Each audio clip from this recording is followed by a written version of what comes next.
পাপী হয়েও তুমি প্রিয় হতে পারো আল্লাহর কাছে। ১.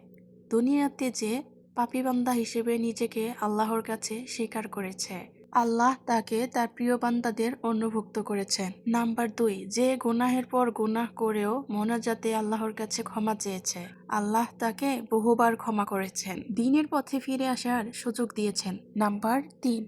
যে কবরের আমল শূন্য ভেবে পরকালের কথা চিন্তা করে কেঁদেছে, আল্লাহ তার জন্য জান্নাতের ব্যবস্থা করে রেখেছেন। নাম্বার ৪.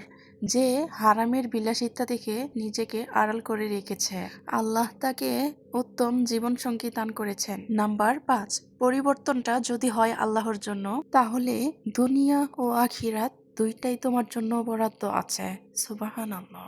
আসুন আমরা সবাই নিজেকে পরিবর্তন করি আল্লাহর জন্য। আমরা যদি নিজেকে একটু সেভ করে চলতে পারি, আল্লাহ আমাদের অনেক বড় উপহার দিবেন ইনশাআল্লাহ। আল্লাহর উপর বিশ্বাস রাখুন।